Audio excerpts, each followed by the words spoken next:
Shalom. आप सभी को जय मसीह की। आज के वीडियो में आप सभी का स्वागत है। आपके लिए खास विषय आज मैं लेकर के आया हूँ और वो विषय है अदन की वाटिका। एक रहस्यमय बात है, एक रहस्यमय दुनिया के बारे में आज आप मालूम करने वाले। बहुत से लोगों ने अदन की वाटिका के ऊपर रिसर्च किया और वो सब बड़े बड़े विद्वान लोग हैं और उन लोगों ने जो रिसर्च किया है वो जमीनी अंदाज में किया है, भौतिक तरीके से किया है। तो लगता है कि अदन की वाटिका एक भौतिक जगह है, भौतिक पदार्थों के द्वारा बनाया गया है और इसीलिए उन लोगों ने भौतिक मापदंड के अनुसार पे ही उस वाटिका का रिसर्च किया है और रिसर्च कर करके इस मुद्दे पर पहुंचे हैं कि वो इराक के किसी प्रदेश में है। कुछ लोग कहते हैं कि सऊदी अरेबिया में है, कुछ लोग कहते हैं कि समुद्र के नीचे है। तो इस प्रकार के बहुत सारे लोकेशंस अदन की वाटिका के बारे में आ गया है। हालांकि अदन की वाटिका एक ही है तो दुनिया के कई कोनों में एक साथ नहीं हो सकता है अगर वो एक भौतिक जगह है तो। चलिए, ये तो दुनिया की बातें हैं, लेकिन हमें ये जानना है कि बाइबल इसके बारे में क्या कह रहा है और जो बाइबल कहता है हमें उसी अंदाज को समझने की जरूरत है। कई बार बाइबल की बातें थोड़ा गहरा होता है और जब गहरा होता है तो उसको जानना एक अलग प्रक्रिया के माध्यम से ही हो सकता है। मैं आपको एक उदाहरण देता हूं कि जब खोजा रथ से यात्रा कर रहा था तब फिलिप के पास में परमेश्वर की आत्मा का संदेश पहुंचता है कि वो उसके पास जाए और जब फिलिप उसके पास जाता है तो यशायाह की पुस्तक में से एक भाग को पढ़ते हुए सुनता है और वो यशायाह 53 अध्याय होता है और फिलिप उससे कहता है कि तुम जो पढ़ रहे हो क्या तुमको समझ में आ रहा है। तब खोजा कहता है कि कोई समझाने वाला नहीं है। तो कई बार ऐसी आयतें जो ऊपर से पढ़ने में हमें अलग लगता है उसका अंदरूनी अर्थ बिल्कुल अलग होता है। तो इसलिए जरूरी है कि हम बाइबल के अंदाज से व्याख्या करने के तरीके के माध्यम से समझने पाए।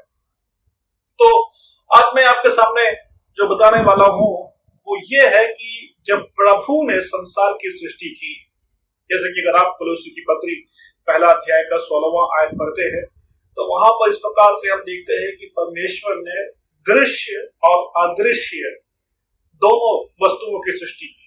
तो जो अदृश्य है वो अदृश्य संसार है, इनविजिबल वर्ल्ड है, और जो दृश्य है वो विजिबल वर्ल्ड है। तो ये दोनों वर्ल्ड को परमेश्वर ने बनाया है। तो जो इनविजिबल वर्ल्ड है जिसे हम अदृश्य संसार कहते हैं वो आत्मिक लोक है और जो दृश्य संसार है वो भौतिक लोक है। इसके अंदर सूरज, चांद, तारे, नक्षत्र, ग्रह, उपग्रह ये सब उसी के अंदर आ जाते हैं। लेकिन जो अदृश्य है वो नक्षत्र मंडल नहीं और ना ही उपग्रहों का समूह है, ना ही ग्रहों का समूह है, वो भौतिक पदार्थों से परे है।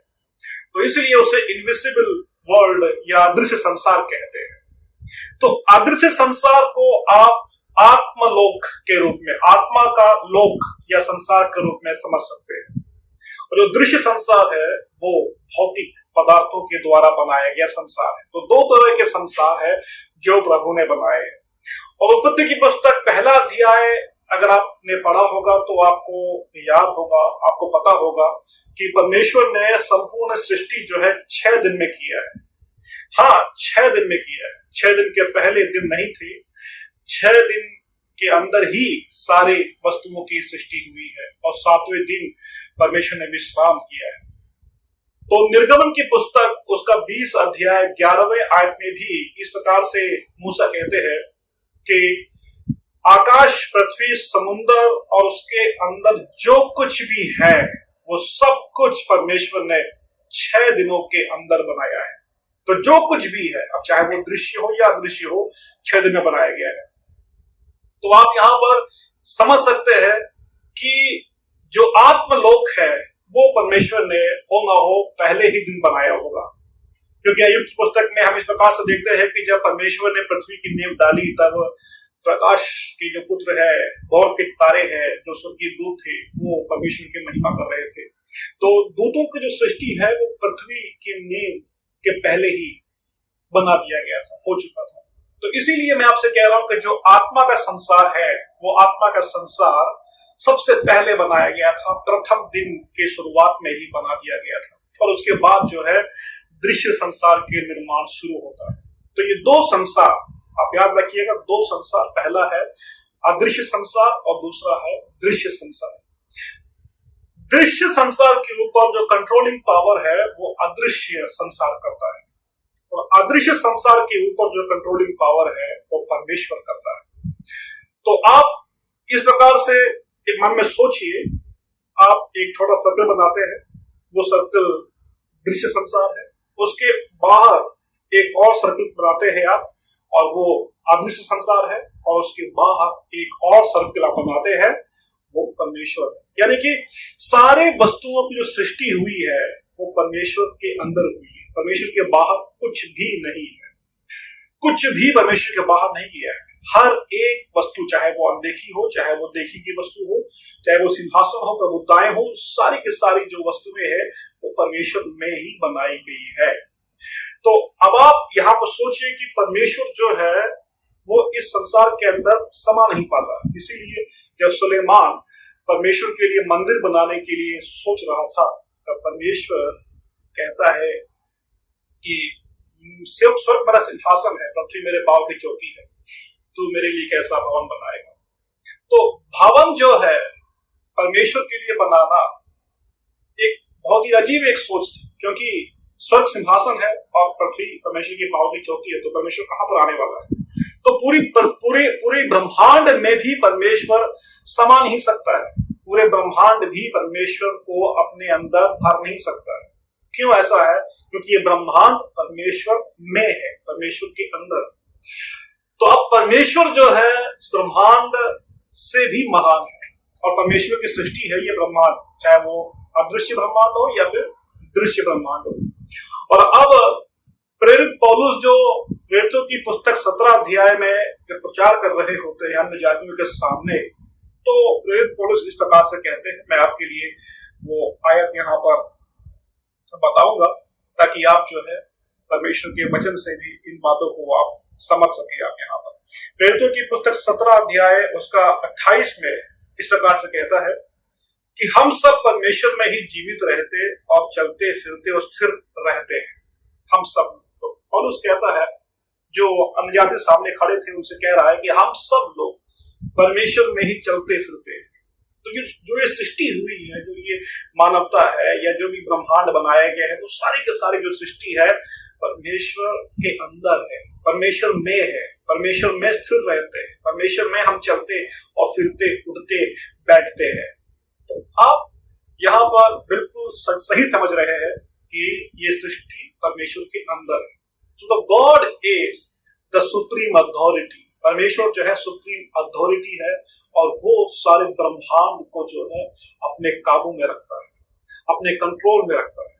तो परमेश्वर ब्रह्मांड के परे है, समय के परे है, पदार्थ के परे है, और वो परमेश्वर है जो सारे ब्रह्मांड को अपने वचन के द्वारा संभालता है। तो अब यहाँ पर इन बातों से अदन की वाटिका का क्या संबंध है, मैं वही आपको समझाने की कोशिश कर रहा हूं कि अदन की जो वाटिका है वो भौतिक पदार्थों से मिल करके नहीं बना है। अदन की वाटिका स्वर्गीय है, अदन की वाटिका का जो माहौल है वो स्वर्गीय महिमा का माहौल। अन्यथा पाप करने के बाद में उसको वाटिका से, इंसान को वाटिका से निकालने की जरूरत नहीं होती। अगर परमेश्वर ने इंसान को वाटिका से बाहर निकाला है तो इसका मतलब यह है कि वो जमीन जहां आदम को निकाला गया था और वो जगह जहां आदम जमीन में निकलने के पहले था, ये दोनों अलग अलग जगह है, दोनों एक अलग ही डायमेंशन है। तो इसीलिए हमें इस बात को बाइबल के माध्यम से समझने की जरूरत है। तो चलिए मैं आपके लिए वो जगह बताऊंगा जहां पर परमेश्वर ने अदन की वाटिका को बनाया है, लिखा हुआ है। आप उत्पत्ति की पुस्तक उसका दूसरे आयत को आप खोल सकते हैं, दूसरा आयत, और उसका 8वां आयत वहां लिखा है, यहोवा परमेश्वर ने पूरब की ओर अदन में एक वाटिका लगाई और वहां आदम को जिसे उसने रचा था रख दी। बहुत ध्यान दीजिए यहाँ पर, यहोवा परमेश्वर ने पूरब की ओर अदन में एक वाटिका लगाई। तो अब यहाँ पर पूरब जो जो शब्द है, ये पूरब शब्द का जो इब्रानी शब्द है वो खेदेम है, खेदेम। ये खेदेम शब्द को पूरब के रूप में अनुवाद कर सकते हैं, लेकिन इसके अलावा भी अनुवाद हो सकता है। और इसीलिए यहूदियों का जो मिद्राश है, मिद्राश का मतलब कमेंट्री होता है, कमेंट्री व्याख्या होती है, टिप्पणी होती है। तो यहूदियों के रब्बियों ने उत्पत्ति की पुस्तक 2 अध्याय का 8वें आयत का जो कमेंट्री किया है, मिद्राश जो लिखा है, उसमें उन्होंने खिद्देम का अनुवाद ओल्ड एज से किया है, यानी कि पुराने से लगाया है, पुराना है, यानी कि पुरातत्व बहुत पहले से ही है। तो ये जो बहुत पहले से ही है, इसका मतलब क्या है? कोई प्रकार से कहते हैं कि इस पृथ्वी का नहीं है वो माहौल, जो एदन की वाटिका है वो पृथ्वी का नहीं है। इस पृथ्वी पर जो पहले से ही था, वहां से ला करके यहाँ पर परमेश्वर ने लगाया है। तो इसीलिए यहाँ पर खिद्देम शब्द का इस्तेमाल किया गया है। तो आप खिद्देम को अपने दिमाग में फिट कर लीजिए। उसका मतलब सिर्फ पूर्व नहीं होता है, उसका मतलब पहले से ही जो है वो भी होता है, यानी कि बिफोर हैंड, अफोर हैंड, ऐसा भी इसका अनुवाद होता है। तो अब यहाँ पर जो एदन जो शब्द है, देखिए यहाँ लिखा है कि एदन के पूर्व में, एदन के पूर्व में। तो अब जो अदन जो शब्द है, इसका मतलब अगर अदन की जगह पर इसका अनुवाद कर दिया जाए, जिसका मतलब होगा आमोद, प्लेजर, तो परमेश्वर ने अपने आमोद में, अपने प्लेजर में बहुत पहले से ही जो मौजूद था, यानी कि जो अदृश्य संसार था, जो इनविजिबल वर्ल्ड था, उस वर्ल्ड से परमेश्वर ने इस पृथ्वी पर अदन की वाटिका, यानी कि उस वाटिका को लगाया, रोपा। जो लगाया जो शब्द है, उसका जो इब्रानी जो शब्द है वो है नाटा, जिसका मतलब होता है रोपना। जिस प्रकार से एक बीज को लेकर के जमीन पर डाल दिया जाए, तो बीज के अंदर ही सब कुछ होता है, और ये जमीन सिर्फ उस बीज को अंकुरित करती है। तो उस प्रकार से इस पृथ्वी ने एदन की वाटिका के उस बीज को, जो पहले से ही मौजूद था, उसको अंकुरित किया, और इसी जमीन से जो है वो पेड़ पौधे जो एदन की वाटिका में थे, वो खिल के बड़े होने लगे, और प्रभु ने उसी जगह पर, उसी में आदम को रख दिया। तो अब ये जो अदन की वाटिका है, ये अदन की वाटिका पृथ्वी पर सबसे पहला परमेश्वर का मंदिर था। ये सबसे पहला मंदिर था परमेश्वर का। क्योंकि अगर आप उत्पत्ति की पुस्तक उसका 2 अध्याय का ही 15वां आयत देखते हैं, तो यहाँ लिखा है, तब यहोवा परमेश्वर ने आदम को लेकर अदन की वाटिका में रख दिया कि वह उसमें काम करे और उसकी रक्षा करे। तो ये जो लिखा है काम करे और जो रक्षा करे, जो शब्द यहाँ इस्तेमाल किया गया है, ये यही शब्द है जो टैबरनेकल, परमेश्वर के मिलाप वाले तंबू में जो याजक होते थे, वो जब सेवा और कार्य करते थे, उनके सेवा कार्य के लिए इस शब्द इस्तेमाल किया गया है। तो वही शब्द जो याजक के मिलाप वाले तंबू में सेवा के लिए इस्तेमाल किया गया है, वही शब्द जो है यहाँ पर बाइबल आदम के बारे में कर रहा है कि वो बागीचे के अंदर काम करे और अच्छा करे, यानी कि वो सेवा करे। तो आदम की वाटिका के अंदर आदम एक याजक के समान, और वो जो याजकपन है वो लेवी गोत्र का याजकपन नहीं था, बल्कि मलकीसदेक के क्रम के अनुसार का याजक था। मैं आपको मलकीसदेक की जो क्रम के अनुसार का याजकपद है उसके बारे में किसी और वीडियो में बताऊंगा, लेकिन अभी हमारा मकसद जो है आदम के वाटिका के बारे में जानना है। तो आदम जो है सबसे पहला याजक था इस पृथ्वी पर, और वो परमेश्वर की सेवा करता था आदम की वाटिका में। और वो सिर्फ याजक ही नहीं था, बल्कि वो एक राजा भी था, क्योंकि उसकी जो सृष्टि है अगर हम देखें तो इसीलिए हुई है। पहला अध्याय का आप उसका 27वां 26वीं आयत में देखते तो वहां लिखा है कि परमेश्वर ने उसको बनाया इसलिए कि वो सब वस्तुओं के ऊपर जो है अधिकार रखे। तो ही वाज अ किंग, वो एक राजा के रूप में बनाया गया था। तो वो एक याजक था और वो एक राजा भी था। और यही नहीं, आदम एक नबी भी था, भविष्यवक्ता भी था। क्यों? क्योंकि वो अपने पैदा होने वाले पीढ़ियों को परमेश्वर के मार्ग पर चलाएगा, परमेश्वर के बारे में बताएगा। और उन्हें जो है इस प्रकार से तैयार करेगा कि वे परमेश्वर की महिमा करने पाए। तो आदम के अंदर 3 ऑफिस काम कर रहा था। पहला है याजक का, दूसरा है राजा का और तीसरा है नबी भविष्यवक्ता का। तो यही तीनों क्रम जो है वो मलिकिसदेक के याजक के ऑफिस के अंदर होता है। तो एदन की वाटिका सबसे पहला मंदिर था और यही कारण है कि जब मूसा को सिनाई के पहाड़ पर परमेश्वर मिलाप वाले तंबू को बनाने का नक्शा देता है, तो उस ब्लूप्रिंट के अंदर पेड़ पौधों का जिक्र, खरूबों का जिक्र सब किया गया है। अगर आप उसके बारे में पढ़ना चाहते हैं तो मैं आपको उसके बारे में आयत दूंगा ताकि आप जो है उसके बारे में आप पढ़ सके। आप देख सकते हैं निर्गमन 25 का 9 आयत और उसका जो 40 आयत आप पढ़ेंगे तो वहां पर मंदिर के लिए प्रभु ने एक नक्शा दिया था बनाने के लिए, तंबू को बनाने की नक्शा दिया था। और उस नक्शे के द्वारा जब ये मिलाप वाला तंबू जब बनाया गया और जिसे सुलेमान ने मंदिर के रूप में तब्दील किया, उसको अगर आप पढ़ेंगे जैसे कि पहली राजा की पुस्तक 6 अध्याय का 29 आयत और 32 और 35 आयत देखते हैं, तो भवन के दीवारों में, दरवाजों और खंभों में खरूब का चित्र, खजूर का, देवदारू के वृक्ष, अनार के फल, सोसन के फूल, फूलों की कलियां, खिले हुए फूल वगैरह जो है उसमें खोदा गया है, बनाया गया है। और ये सारी की सारी चीजें जो है बगीचे जैसा ही नक्शा दिखाता है। ध्यान दीजिए कि खरूबों का जो पहला जो वर्णन है बाइबल के अंदर वो एदन की वाटिका में हुआ है। कब हुआ है? जब परमेश्वर ने जीवन के फल को आदम तोड़ के ना खाए, इस कारण से आदम को एदन की वाटिका से बाहर निकाला और तब जीवन के वृक्ष की ओर जाने वाले मार्ग की ओर अर्थात एदन के वाटिका की ओर जाने वाले मार्ग की ओर पहरा देने के लिए प्रभु ने खरूबों को लगा दिया और वो चारों ओर घूमने वाली तलवारों के साथ में तैनात हो गए। तो खरूबों को जब लगाया गया तो अब आप सोचिए दिमाग के अंदर आप ये एक बगीचा है और वहां पर खरूबों को लगा दिया गया है ताकि इंसान जो है अंदर ना जाने पाए। तो अब तंबू के जो मिलाप वाला तंबू है उसमें भी दीवारों में जैसे बगीचों का चित्र बनाया गया है, पेड़ पौधों का चित्र बनाया गया है, फूलों का चित्र बनाया गया है, अनार के फलों का, फलियों का चित्र बनाया गया है। तो ये जो है बिल्कुल ऐसा मानो आभास होता है कि बगीचा ही है, बगीचे का ही एक ब्लूप्रिंट दिया गया था। तो अब ये जो मिलाप वाला तंबू एक नमूना है, एक प्रतिबिंब है, उसकी एक रियलिटी है। तो उसकी जो रियलिटी है वो चीज क्या है? वो चीज क्या है?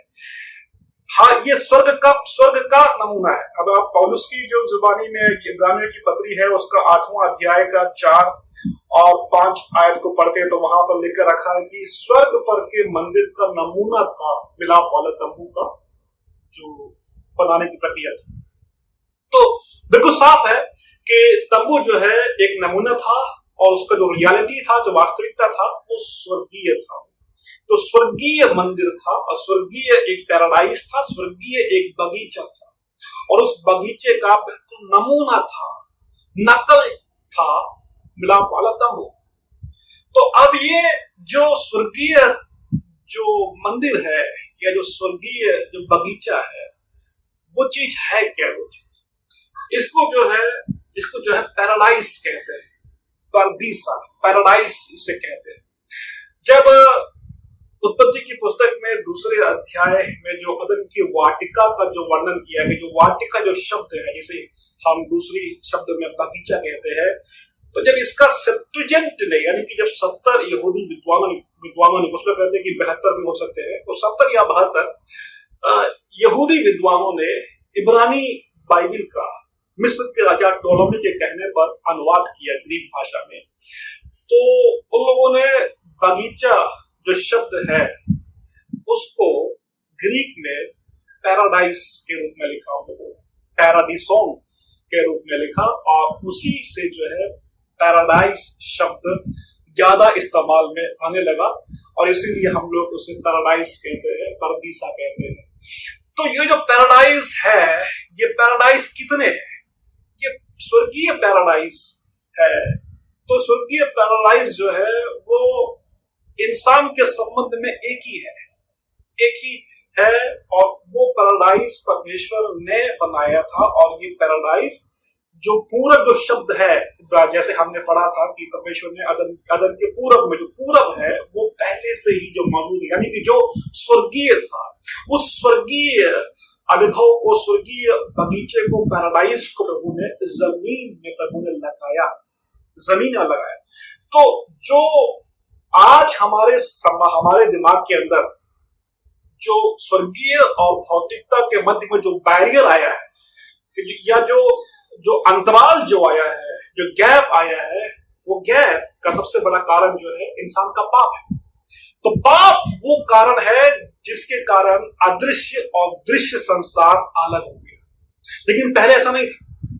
पहले ये दोनों संसार जो है कम्युनिकेशन में थे, पहले ये दोनों संसार जो है मिले हुए थे, यानी कि आप कह सकते हैं कि साझा में थे, यहां से वहां, वहां से यहां, इस प्रकार की जो है बहुत ही तालमेल के साथ थी।